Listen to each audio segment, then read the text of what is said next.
Tonight we're talking about really how food makes a difference for fertility. And on the 60-minute webinar, we're going to talk about the link between weight, metabolism, and fertility, the key concepts around carbs, glycemic index, and insulin resistance, how to rethink the way you nourish your body, and the latest resources available to enhance your food and fertility compatibility.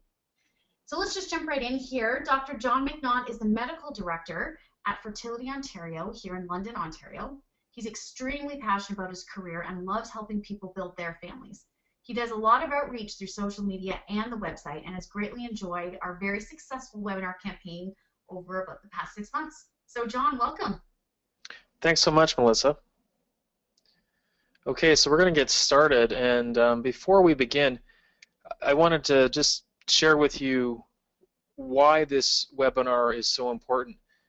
What I have tried to do here is give my patients the most commonly asked for resource that they are seeking in my clinic.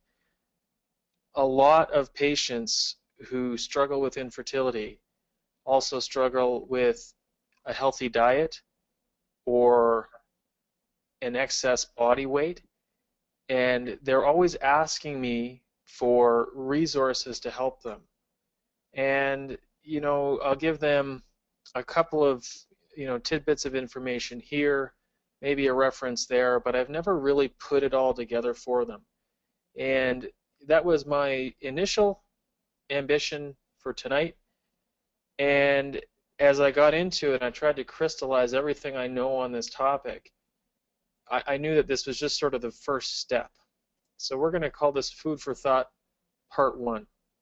And it's really going to be about laying the groundwork for learning more about healthy nutrition, learning more about eating our best, and laying the framework for fertility success through healthy diet. And now the legal part.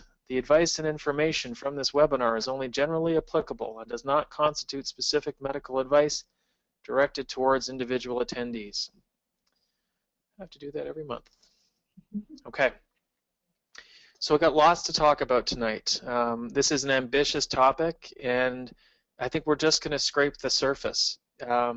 You will probably be left wanting more at the end of this seminar, because we're not going to do the topic enough justice in 60 minutes. I'm happy to go over time if people have the time, but we are just going to scrape the surface of a humongous problem, not just for fertility patients, not just for North Americans, but for everybody in the world today. So there are lots of different types of nutritional deficiencies that contribute to fertility, but first and foremost, overweight and obesity is the most salient issue. That is what we're going to focus on tonight. I know some people were hoping for some discussion around under-eating or excessive exercise, and that has a huge contribution to subfertility as well. Unfortunately, that's an entirely different metabolic phenomenon, and we're going to have to save it for another evening. We're going to get into how body weight and dysfunctional metabolism affects fertility. The link is very, very strong. The science is essentially indisputable. And it all centers around a phenomenon called insulin resistance. And that's something that is making its way into people's vocabulary more and more. I still find the majority of my patients either don't know about insulin resistance or don't understand it. And if you don't understand it, you can't beat it. The key to overcoming insulin resistance is held in rethinking the way we view food. Food is our fuel, and thinking of food in terms of glycemic index and glycemic load is going to help you make choices in an increasingly complicated food world. And finally, I have compiled some of my favorite resources at the end of the talk that are just going to plant the seed for you. We have a saying in fertility: Nourish the soil before you plant the seed. And that's all we're going to do tonight. I'm going to challenge you to start changing the way that you think. I don't have all the answers. The answers are really for you to discover. What I'm going to do is hopefully give you the tools to start that journey for yourself. So with regards to obesity in North America, I think the most appropriate word is epidemic. Being overweight and being obese is the single greatest challenge to our health as a nation in 2013. It's defined in terms of being overweight as having a BMI of 25 to 29.9, and being obese is considered having a body mass index of greater than 30 as measured in kilograms per meter squared. If you have severe or morbid obesity, it's defined as a BMI greater than 40 or a BMI greater than 35 when being overweight has caused other systems in your body to start dysfunctioning. This is typically a problem that is framed on our neighbors in the US, but it is still a tremendous issue in Canada. In 2011, 18.3% of Canadians as adults reported BMIs that classified them as being obese. If we compare that to numbers from 2003, they rose from 16.0 to almost 20% amongst men, and from 14.5% to 17% amongst women, and that represents hundreds of thousands of people. And you just don't have to be obese. We know that there is a range between normal body weight and obesity that is defined as being overweight, and there are still health risks associated with that. When we include being overweight but non-obese, we find that 60% of Canadian men and 44% of Canadian women classify as being either overweight or obese. And so the majority of people in Canada suffer some health effects from carrying too much weight on their body. Just want you to have a look at those numbers for a sec, let them sink in.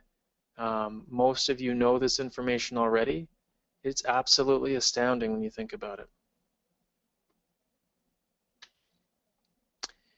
The phenomenon is most certainly on the rise. If we think back to the early 80s, it was not common to be obese. Provincially, about 10% of people or less were obese in all 9 provinces in 1985. And through the 90s and into the 2000s, this number rose to almost double. The links to fertility are very, very well established. Obesity is a common feature of polycystic ovarian syndrome, or PCOS. We touched on this during our webinar dedicated to PCOS, but as most of you know, the condition is characterized by lack of ovulation.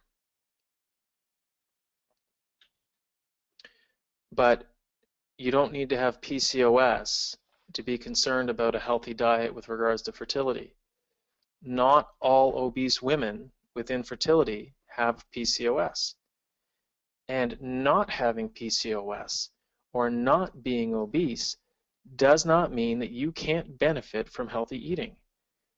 When you are trying to create a new human being, what you take into your body is of the utmost importance.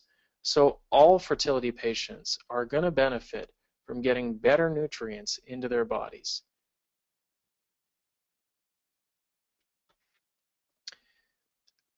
This webinar focuses very much on women, as most of our patients and attendees tend to be female.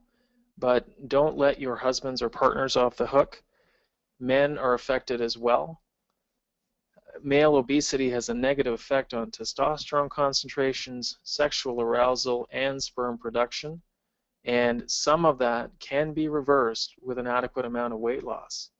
So when a woman makes an effort to better herself, nourish herself with better food and be more active, and her male partner doesn't do the same, it's much harder for one to succeed without the other.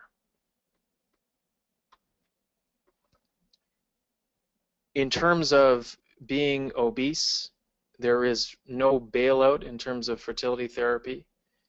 Every single procedure or therapy that we have available is less effective at higher body mass index, and that includes IVF.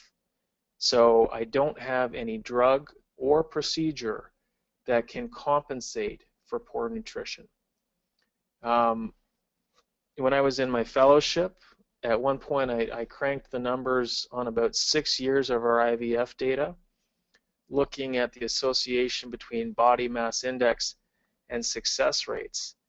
And what I found is that at a BMI of about 36, 37 or so, patients who were extremely heavy in our IVF population behaved as what we deemed poor responders, very similar to women who had eggs that were too old for IVF or enough ovarian damage that they didn't have adequate ovarian reserve. Just on the basis of having a very high body mass index, we struggled to get these patients pregnant through IVF. There has been a lot of controversy about some centers across North America setting a BMI limit for IVF treatment. And, you know, whether or not that's ethical is under constant debate. Personally, I don't have a BMI limit for fertility therapy, but I do try to engage people in the positive benefits of changing their metabolism and changing the way they view food, because I want the same thing that they want. I want their best outcome. And if I'm going to be their partner in providing their best outcome, then I need to be very frank with them about what they need to do when it comes to weight loss and metabolism.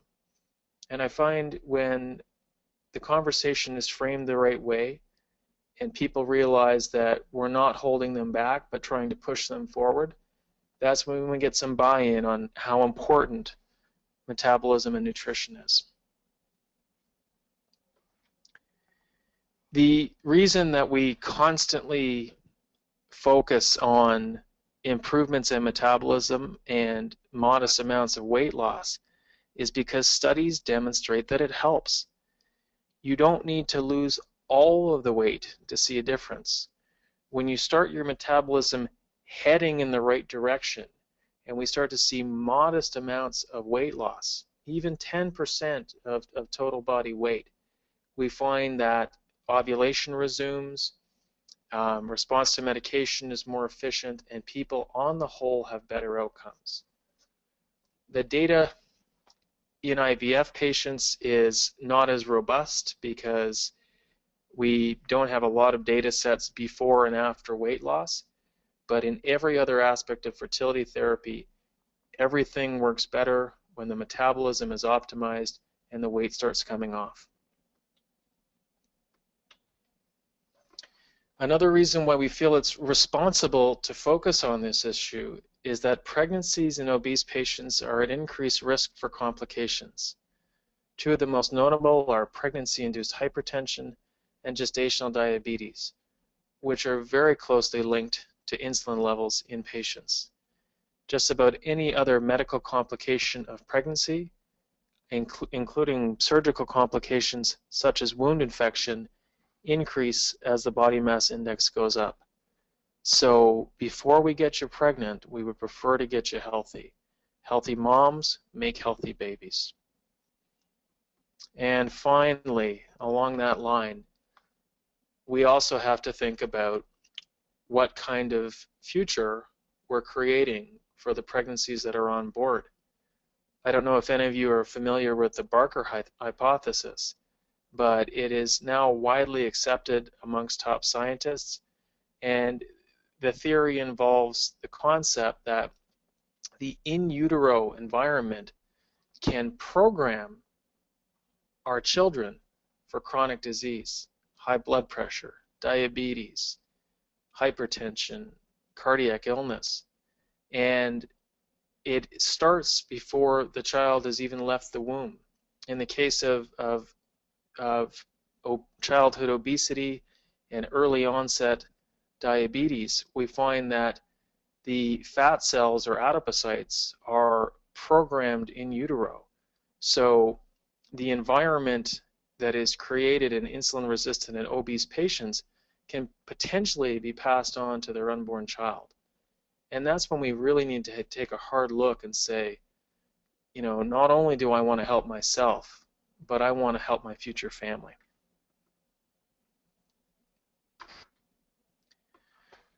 Okay, so we're about to delve into the most important topic that we're going to discuss tonight, and that's insulin resistance. Before we get into that, does anyone have any questions about the first section? So far, John, we don't have any questions written, but again, if you have questions, just feel free to type them in the questions box. Okay, so there were a few things that I wanted to convince you of tonight. One was that obesity was a major issue for North Americans. The second was that improving body weight and metabolism could help you get pregnant. And the third is the most important concept you need to leave with is a working understanding of your body's insulin system and how it dysfunctions. So by strict definition, insulin resistance is a subnormal biologic response to normal insulin concentrations. It's pretty common, it's actually increasingly common, in about 10 to 25% of the general population. It's more common in both obese and non-obese polycystic ovarian syndrome patients. To know insulin, you need to understand what it does, and most people stop at its role in managing sugars. So most of us know insulin in terms of its relationship to diabetes, and we know that when sugar comes into our system, insulin is secreted. What most people don't know about insulin is that it's also a potent growth hormone. It's also pro-inflammatory, as is the similar insulin-like growth factor, IGF-1. And I'm going to explain in a minute why that has profound effects on people with poor nutrition. For fertility patients, and again we touched on this during our PCOS webinar, insulin has a negative effect on the binding protein, sex hormone binding globulin. And if you can understand the relationship between insulin and SHBG, you're going to end up knowing more about insulin resistance and infertility than most doctors. With regards to managing sugars, with every burst of sugar, or more commonly glucose, as mammals we are quite literally conditioned to seek out glucose. It's our energy source, it's what we survive on. So, we move towards it in the same way that a plant grows towards the sun.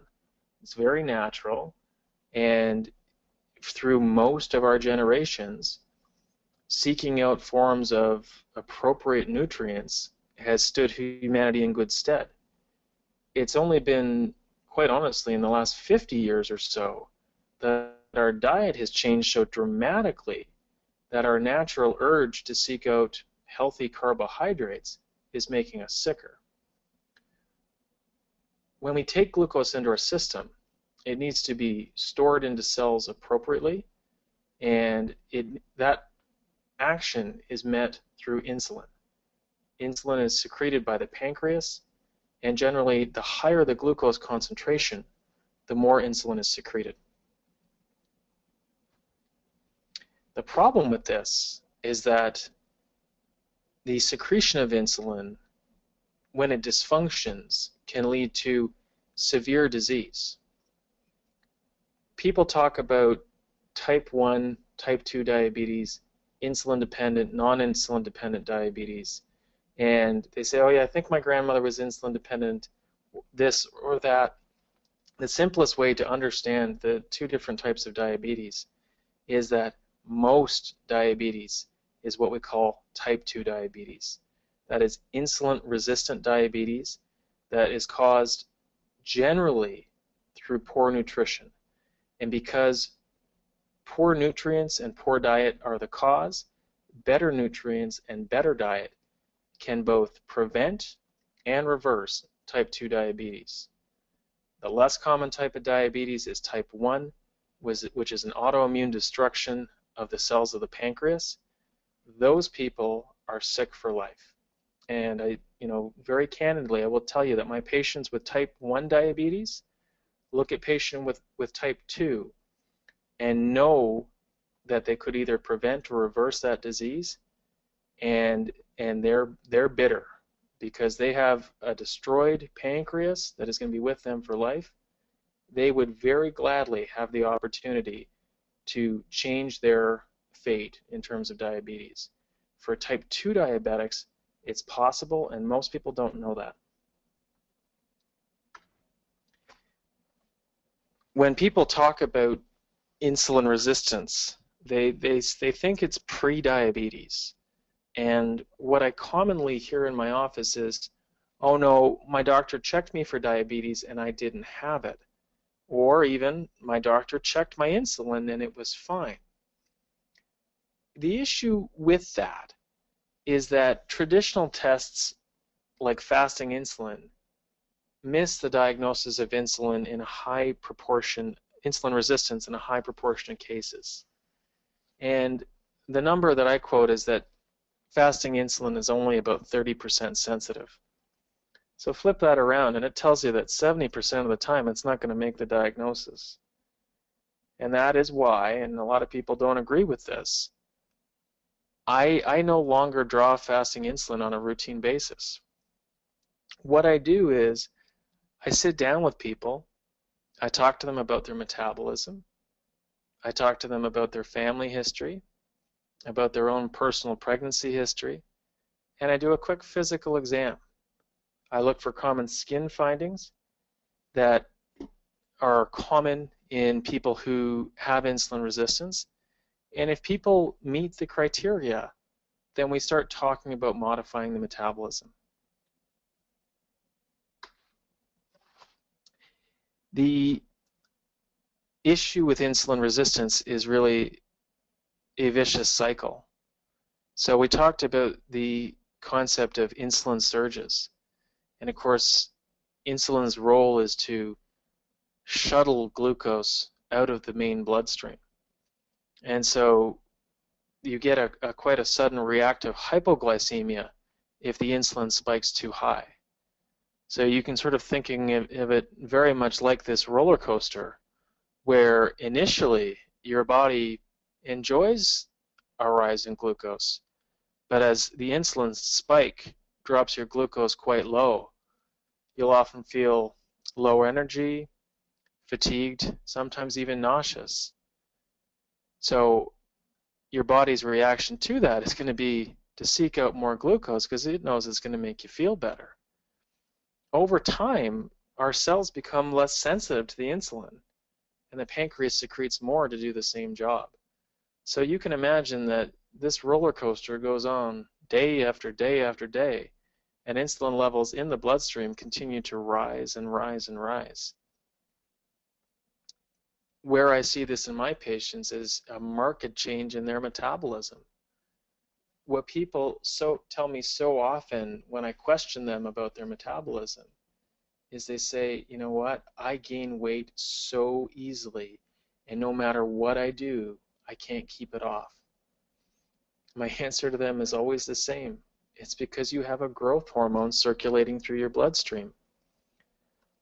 I try not to let people off the hook because we know that those changes can be reversed through better eating and hard work. You can lose the weight. But if someone doesn't understand why a process is happening to them, how can you expect them to make positive changes to better themselves? So it all starts with education first. If you understand this phenomena, you can start to turn it around. So we see these insulin levels go up. As we talked about earlier, it is a growth hormone. It has a number of adverse consequences, and the one that we see exteriorly is this accumulation of belly fat. So you can see in this patient here, she preferentially carries a lot of her weight in this area here. Now, women are supposed to carry fat in certain areas, in particular their thighs and their hips. Fat is not always bad. It's actually a wonderful storage form for energy. It's a very compact and efficient way to store glucose for when your body needs it. But typically this distribution is not something that we see in females. When you start to accumulate fat cells preferentially in your midsection, that's a classic finding of insulin resistance. So your body's response to that reactive hypoglycemia is again to sort of seek out more glucose, which leads to another spike in insulin. And round we go.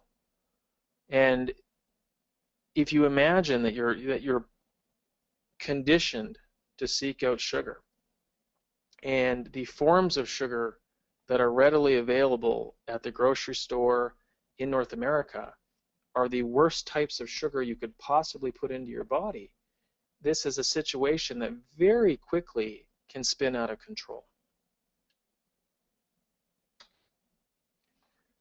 At the level of the ovary, and we touched on this a little bit during the PCOS webinar, there's a process that is very tricky to understand. We don't make our sex hormones easily, so they're relatively complicated, and you can't synthesize them at the drop of a hat. So they need to occur in a stored form somewhere in the body. And with respect to hormones, they're not so much stored as they are bound. So you can think of the binding globulin as sort of a carrier, and the hormone won't really work until it's unbound from that carrier. And that leads to a fairly rapid signaling that can occur such that the hormone is released when we need it. The issue with an excess of insulin is that it causes an unbinding of hormones from SHBG. And this leads to an excess of circulating hormones, most notably testosterone. SHBG has a much higher affinity for testosterone than it does for estrogen, which is one of the reasons why estrogen tends to circulate more freely in the female system.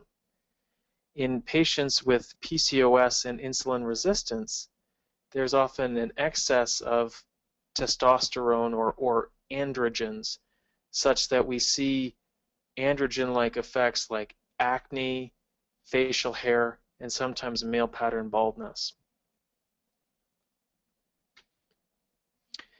At the level of the egg, the excess of androgens, and of course, androgens are very important for follicle development. They really start the follicle process. As some of you know, we give androgens to some of our poor responders who don't mature eggs well. But when you have an excess of androgen in comparison to the female hormones, you get an early stimulation of follicles, but you clip their ability to fully mature. And that's one of the classic findings in PCOS is lots of eggs, but none of them reaching full maturity. And full maturity, of course, means ovulation. So it's far more complex than just this, but these are some of the key features in why insulin resistance has such a profound effect on fertility and polycystic ovarian syndrome, and why insulin is so key in treating people with this disorder.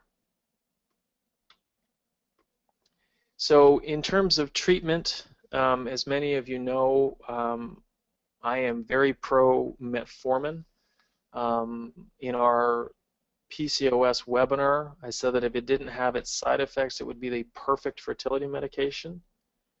At the end of the day, it has a lot of side effects. Most of them are gastrointestinal, causes a lot of stomach cramping, it causes a lot of diarrhea, and most patients have difficulty adjusting to metformin. So it has tremendous benefit. It helps ovulation, it helps ongoing pregnancy, but it comes at a very heavy cost. What I have learned, not from textbooks, but from my patients, is if you don't change what goes into the body, the benefits from a medication like metformin aren't going to last. So you need to change the fuel, or the process cannot reverse itself. And even more so, I have some of my patients who have been unable to take metformin, and they did the homework before I did, and they came up with natural solutions to lower their own insulin levels. And without medications, only through better diet and better nutrients, they were able to change their fertility pattern. And ultimately, they were changing their own future because they're preventing the onset of diabetes later in life. So we're going to move on to a different way to look at food, but I think we should probably spend a few minutes answering some questions about insulin resistance. Now it looks like we don't have any questions as of yet, but knowing that pardon me, sorry everybody, knowing that we're transitioning in topics here, if you do have any questions about any of that, please just ask away.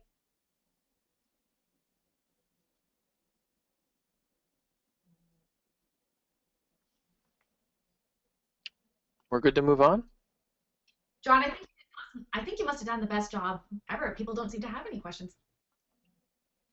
I know, but it's always when I move on to the next slide that they pop in with that last minute question. I'm trying to outsmart them tonight. It's true. Yeah. Okay, so you're really serious. There aren't any questions. Okay.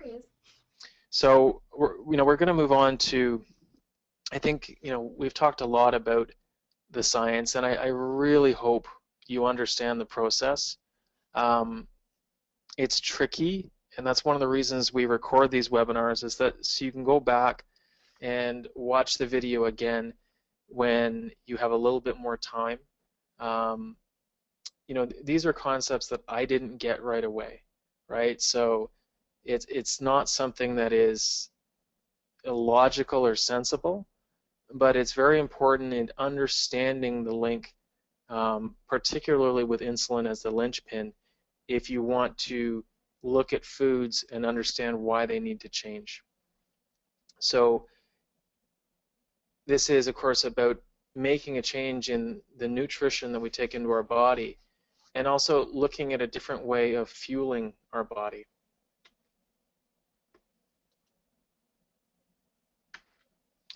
So I put this slide up because I was sort of reminiscing the other day about how things were when I was growing up, and probably like most of you, I grew up in a very simple time. This is what I knew about food when I grew up. There were 4 basic food groups, and you should get 2 of one and 1 of the other, and you might occasionally have 1 less meat, and that was as much as you had to do in order to plan meals.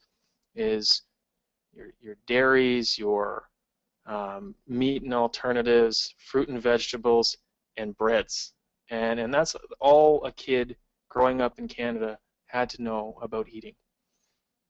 If you look at food today, food is so artificial, so processed, and so cunningly complicated that if you stuck to the Canadian Food Guide, you would have a hard time. Food is so complex that we almost seem to feel the need to become complex along with it. Either that, or we need to start eating simpler foods. Has anyone done this recently? Have you picked up a package of food and sort of breaking down the ingredients like you were making a chemical solution? My wife and I do this all the time. You know, we look at the trans fats, you know, the total carbs, you know, start talking about whether it's GMO free or is it antibiotic free. And these are conversations that our parents never had growing up. You know, you got your good fats, your bad fats, you know, no carb, low carb, GMO, antibiotic free. You just sometimes you just want to eat food, and you don't want to, you know, be a pharmacist in order to have to make food decisions. But this eating, one of our most basic functions, has become as complicated as our food has become. I think the simplest way to look at food is it's our energy. So the chemistry lab aside, food still has one basic function: to nourish and sustain us. It is our fuel. And I try to help my patients think of food as fuel. The analogy that I most often make with respect to metabolism is you need to keep your fire burning. When you take in highly processed carbohydrates that are either sugar right away or get converted to sugar in a couple of metabolic steps, it's essentially like trying to build a roaring fire by crumpling up little balls of newspaper.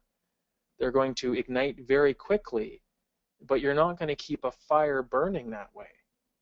If you want to have a long burning fire, you need to get a nice big dry hunk of wood and get it going, maybe with an initial burst of energy, but let its own innate properties slowly burn over time. And that's a healthy metabolism. This concept was pioneered actually by a Canadian professor who fostered some of the earliest research on glycemic index, Dr. David Jenkins from the University of Toronto. The glycemic index is a ranking of sugars from 0 to 100. So, you know, pure glucose gets a rating of 100. And it's according to the extent to which they raise blood sugar after you eat them. So most of you are sort of grasping this concept now because it's very en vogue, but foods with a high glycemic index are those which are rapidly digested and absorbed and result in a marked fluctuation in blood sugar levels. The way that I describe these foods is as rocket fuel. They instantly get converted to simple sugars, and they cause your blood glucose level to elevate rapidly. But just like a rocket, the burst is sustained for only so long, and you get a dizzying low when that rocket falls back to Earth. Low glycemic index foods, just by virtue of the fact that they behave the way nature intended us to eat, they're very slowly digested, and we get the opportunity in our gut to absorb their nutrients. And that's not just the sugar inside of them, but also the essential nutrients and vitamins. And highly processed foods have essentially had all of the vitamin and nutrient stripped away from them in favor of the raw carbohydrate. And our body needs so much more than just carbohydrate. I'm going to see if we can play a quick YouTube video of Dr. Jenkins as he explains. The glycemic index is simply a classification of foods on what we would call a physiological basis. In other words, what the food does in the body, not just what its composition is.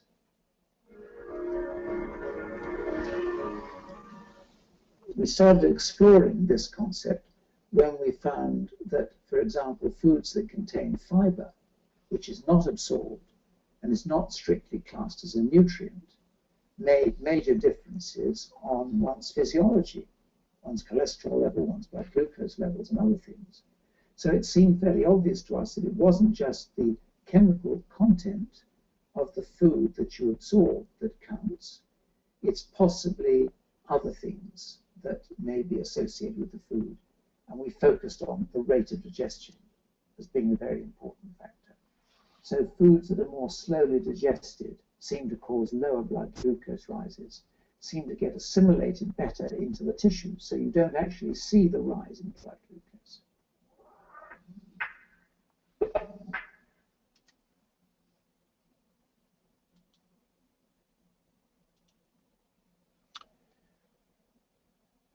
Okay, is everyone still on? Mel, we good? We're here. We're Cool. good. So, it's a fairly easy concept to understand.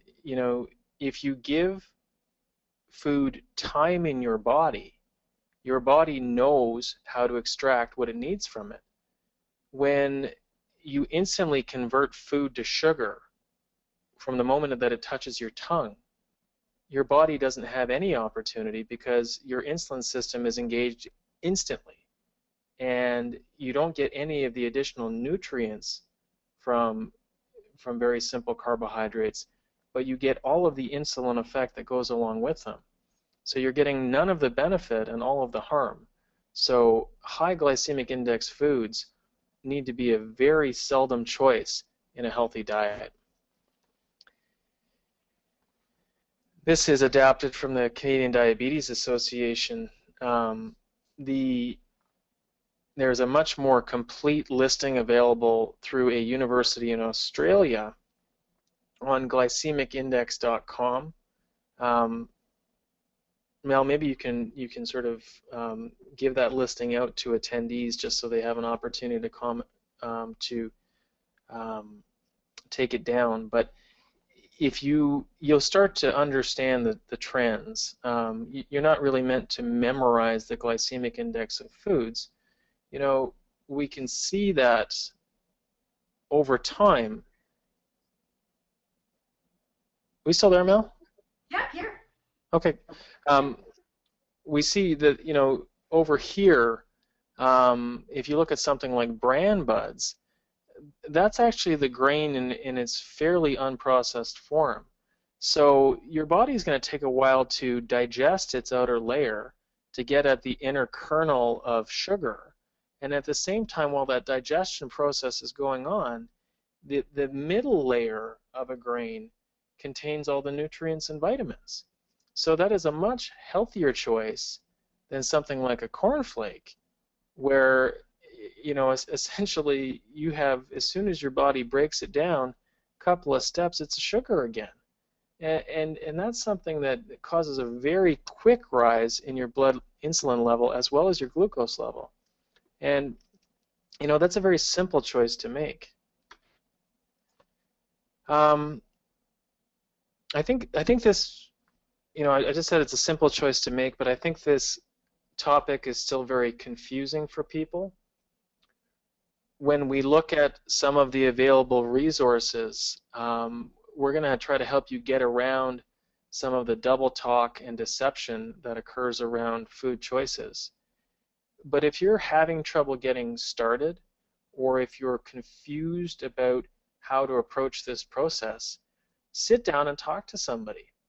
You find that, a registered dietitian, a doctor of naturopathic medicine, these are people who have expert training in making healthy, natural food choices. And there's nothing more important than what you take into your body. The sooner we start thinking differently about this, we're all going to get healthier. And John, I've got a question here for Sure. you. Yeah. This might be one of those questions that kind of makes food a little bit more confusing, but we have a question here from Clarice, and she's saying, should we be eating all organic? That's a loaded question. So, there was a recent study came out, you probably saw it on the news, that suggested that eating organic was of no additional benefit. There's absolutely no harm in eating organic. Personally, and again, this is not medical advice, this is You know, my wife and I try to eat organic as much as we can. And I think you need to start looking at the evolution of the food industry over the past 50 years, particularly in the United States, and see some of the things that have evolved.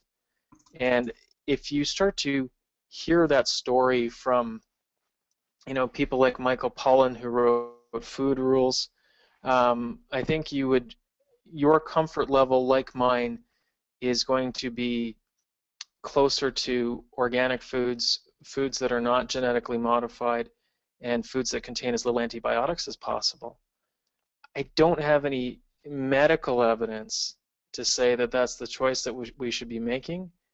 I think you're going to clarify the issue for yourself by removing some of the extraneous factors that you get with very highly processed commercial food. Food is supposed to be simple, and I personally find organic food to be more simple. Yeah. We have another question here from Sandra. She's wondering if you can offer 3 simple steps to begin the process of healthier eating. You know, how would you actually start the process if you were ready to go? For starters, I think you need to arm yourself with information, and so that's not going to be one of the steps. I do want you to have a look at some of the resources I'm going to put in front of you, and I think we all need to start thinking critically about what we eat. If you want very simple things that I tell my patients, okay, number 1, forget the concept of 3 square meals a day. That is a quick step to an unhealthy metabolism.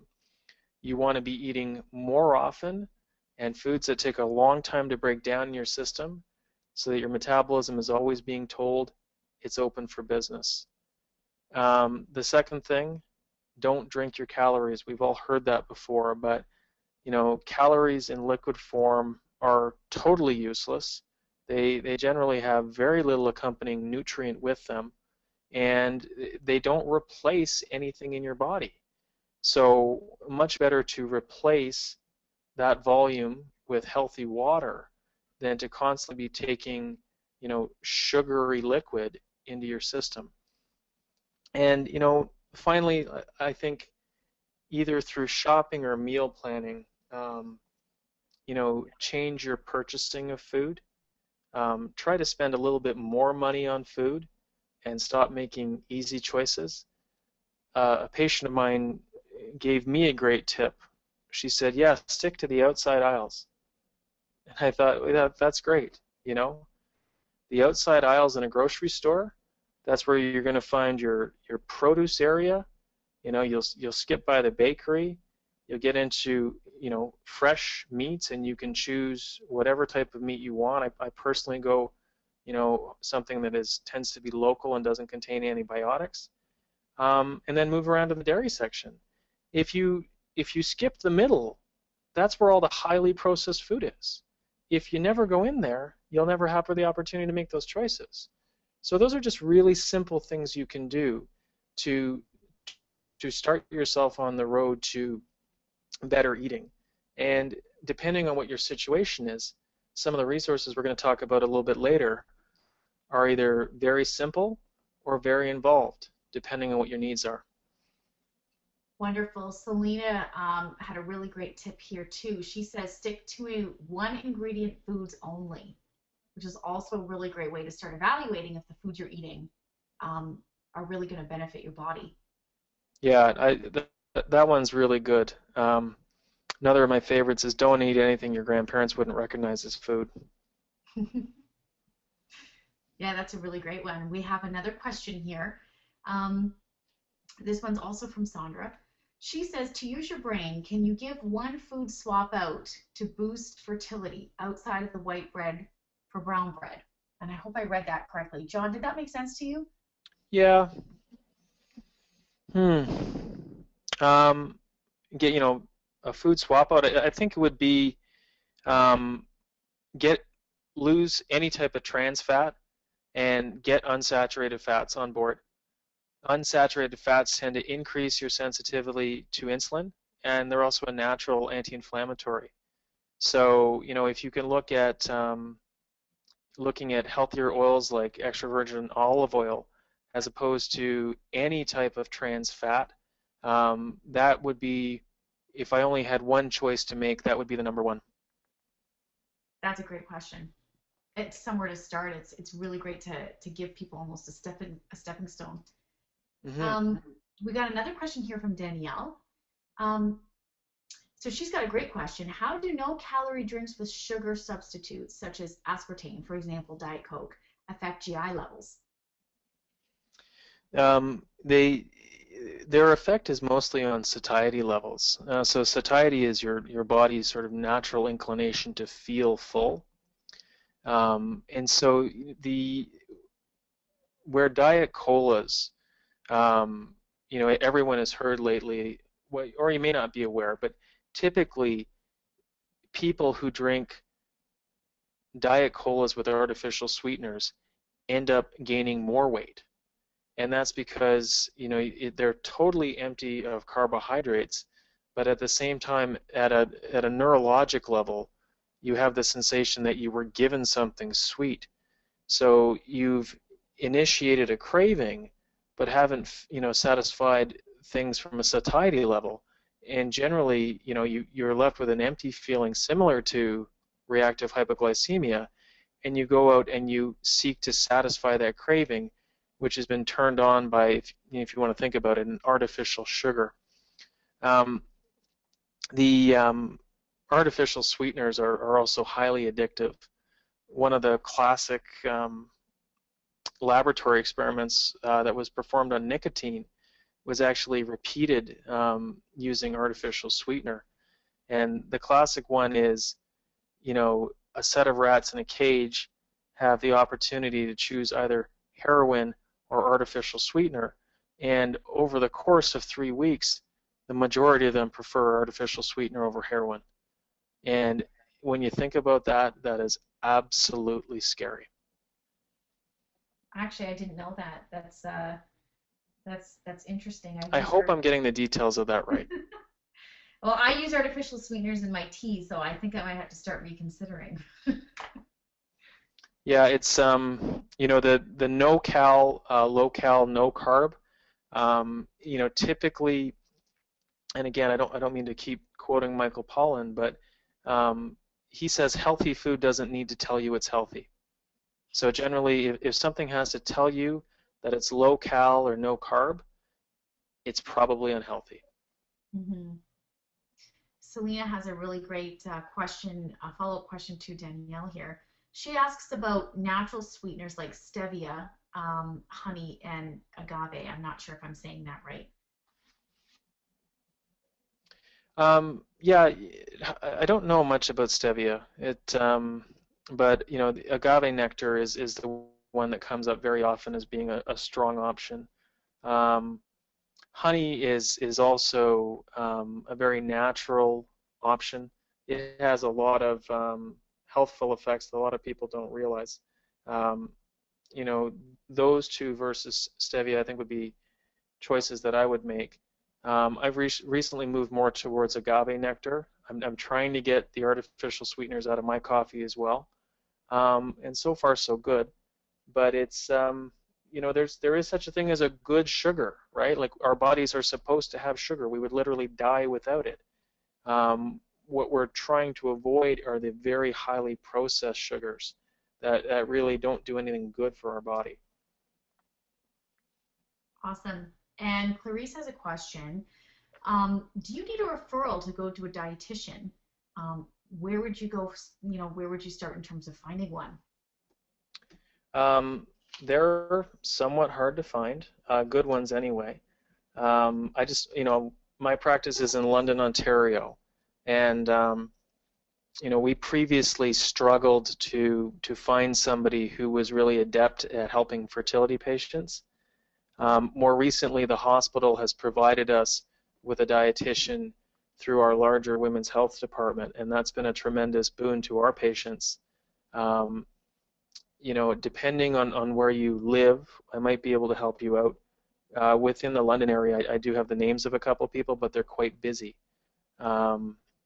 It's unfortunately it's a resource that probably isn't as accessible as it could be. I'm also not certain as to how it's funded. Awesome. Awesome. We have a question here from Sandra that I was thinking myself. I find that when it comes to our health, people like this concept of doing a kickstart, some sort of detox or some sort of diet, something extreme to get going. I don't know what it is about that, but it's almost like it's initially inspiring and motivating, although it's very hard to follow through. Sandra asks, do you recommend a detox diet or a fast? And she's saying, is it going to help kickstart the process? Kind of what's your take on that? The same as I think every other medical expert is that, fad diets, fasts, cleanses, they don't work. The keystones of success are sustained effort, setting realistic expectations for yourself. And so, that's setting a goal of losing 1 to 2 pounds per week. So, if you have 50 pounds to lose, you need to give yourself a schedule of at least a year in order to meet that goal and keep that weight off. Rapid weight loss is usually met by a rebound weight gain. And, very quick sort of fad diets have never been shown to work in the long run. I haven't really pushed dieting through this process because I'm really trying to challenge people to think differently about how they nourish themselves. But the one program that most doctors believe in is Weight Watchers. Through the years, it is something that has been shown to be effective for just about everybody. Wonderful. Wonderful. That's all the questions that we've got right now. Okay. So everyone's always asking for resources. So I'm going to take you through some of my favorites. They're not for everybody, but this is stuff that resonated with me and has been helpful to me. And if you're looking for, a starting point, I'm always going to preach education, because I think the more we know about a process, the better we're going to be to overcome it. So, step one would probably be learning about the food industry. A lot of people really don't enjoy this movie because it is disturbing. It asks questions that we don't want to know the answers to. But there's a reason why obesity and diabetes is skyrocketing in North America. People say that it's genetic, but the human gene pool, or the genome, doesn't change overnight. The only thing that has become radically different in the past few decades is the food that is available to us. And what's happened is, poor food, or food that is devoid of nutrition, has turned on genes in North Americans that promote insulin resistance and diabetes. And you need to know what's happened to our food to understand what to avoid. If you're looking for something that's quick, easy, and kind of entertaining, I recommend Eat This, Not That. The problem with buying food is that it is the food industry's purpose to sell you their product. And they have massive marketing and advertising budgets, and sometimes words, images, even nutritional labels will be tweaked a little bit such that the message that comes to you is very, very confusing. This book helps you make your way through the doublespeak. That the classic example in here is why a low-fat muffin contains more calories and fat than a chocolate donut. And it is constantly doing head-to-head comparisons of various foods, and it will help you start to make better choices at the grocery store. a fantastic read by, just a brilliant man is Food Rules by Michael Pollan. I think he, amongst modern authors, has crystallized best what's happened to the North American food supply. And I'm going to share with you my all-time favorite quote from him when he was on Oprah.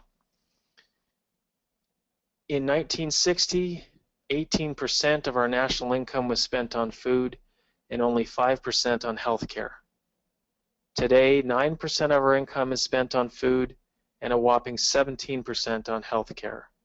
The less we spend on food, the more we spend on healthcare. And I think this, this was one of the very salient examples that he makes of how the food that we take into our bodies affects our overall health. And it just doesn't need to be fertility. The reason that we focus on it in the fertility population is because it's a call to action. Whether you eventually end up building a family or not, you're going to sustain lifelong health if you can make these changes at a young age. The GI diet is something that a lot of my patients have had success with. I have to admit, I haven't read this. I'm very familiar with the concept of glycemic properties of food, but this particular approach I haven't read yet. But I have had people who have made huge metabolic changes without metformin using the theories in this book.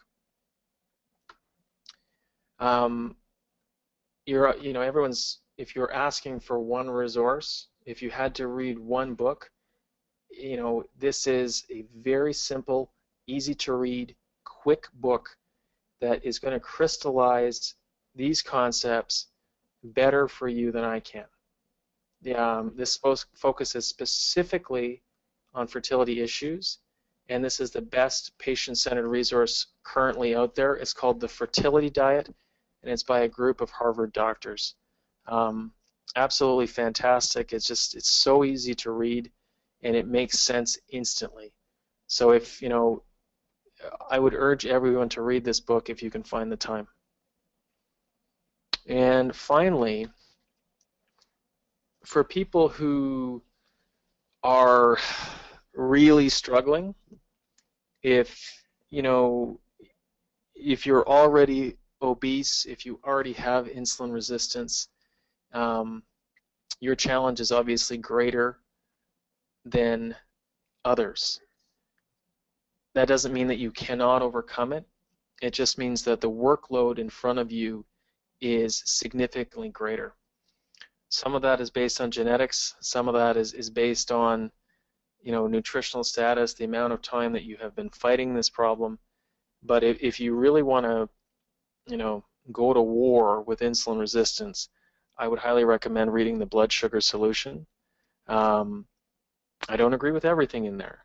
I think Dr. Hyman really takes a different approach than I would in a lot of situations, but it's a very, very novel way of thinking. Some of my patients have found alternatives to metformin, such as chromium, within this book, and have had good success with it. It's a little bit of a longer read than some of the other materials, but it's absolutely fascinating. Okay, so we're going to wrap up and hopefully get to some more questions. I guess what we needed you to know after tonight is excess body weight, even if you're not technically obese, is very highly prevalent amongst those who struggle to conceive. Healthy eating and weight loss can reverse the changes associated with an unhealthy diet. So, you can't give in to this process. If anything, it just means that the task in front of you is looming large. You need to understand insulin resistance. If you don't understand it, you can't beat it. And the way to beat insulin resistance is to fuel your body with better nutrients, better food. And finally, like we talked about, help is out there. I hope you found this webinar helpful. You know, to all my patients, you know that you can discuss this with me at any time. And, you know, it is worth doing the work. Not only will it help you get pregnant, but you will set yourself up for a lifelong change in your health. And you'll live longer. You can potentially prevent diabetes, prevent heart disease. And, you know, for the family that you're trying to conceive, they're going to want you there at the finish line. So healthy eating starts now. Okay. Did we get through all that information? I think so. We did. We've got some questions for you. All right. Let's do it. All right. Well, actually, the first one's not a question. It's another book recommendation coming from Janet. She says the book In Defense of Food by Michael Pollan is also a fantastic book and really easy to read. So thanks, Janet, for sharing that information. Have you heard of that book, John? We are Michael Pollan fans. Yeah, he's an insanely intelligent guy. He's very, very quotable, gives great interviews. I just, you know, I could listen to him talk all day. He's a very bright man. Awesome. We have a really great question here from Kelsey. She's asking, does a gluten-free diet affect a baby in the womb?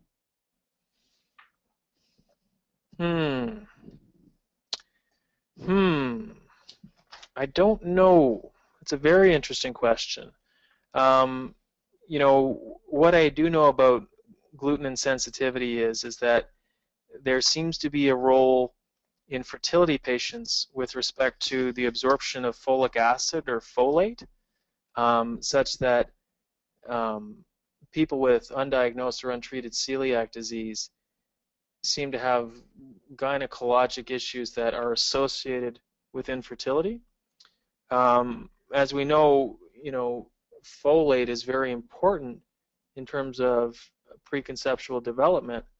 I don't know if there's a link between gluten insensitivity, the absorption of folate, and how the baby develops in utero. That's a very interesting question. So it sounds like we're not necessarily going to get an answer, but that was me tap dancing around that. Yeah. Couldn't just say I don't know. We're not sure, but it's a really, really great question and possibly something to consider in the future taking a peek at. We have another question here from, I hope I'm saying your name right here, Panina. What if one already has HBP and is on medication? How can one reverse that with diet?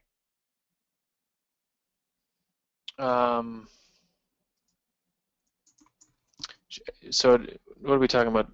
Helicobacter, or is it stomach ulcers, or? BP, I'm not sure. And, oh, there we go. High blood pressure. Oh, high blood pressure. Yeah, you know, it depends on what the cause of the high blood pressure is. In some people, you know, it happens very much at the level of the vessel, or, you know, the arterioles, and that's a hard thing to reverse because it's microvascular. In other people, it has very much to do with our body's regulation of electrolytes. It's insulin driven in a lot of different cases. So in the vast majority of people, they can achieve reductions in their blood pressure through better nutrition.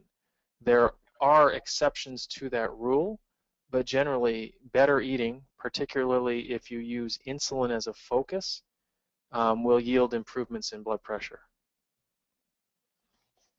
Wonderful. So far that is all the questions, but that's not to say a few more won't trickle in. But if there are any more questions, this is the time to answer them. Lots of really great questions already, and like Dr. John Mcnaught said, we do take these, we do publish them online. So, you know, although your question you may feel doesn't relate to everybody, you don't know the difference you can make just asking it, and, you know, having it there in the world for people to hear it.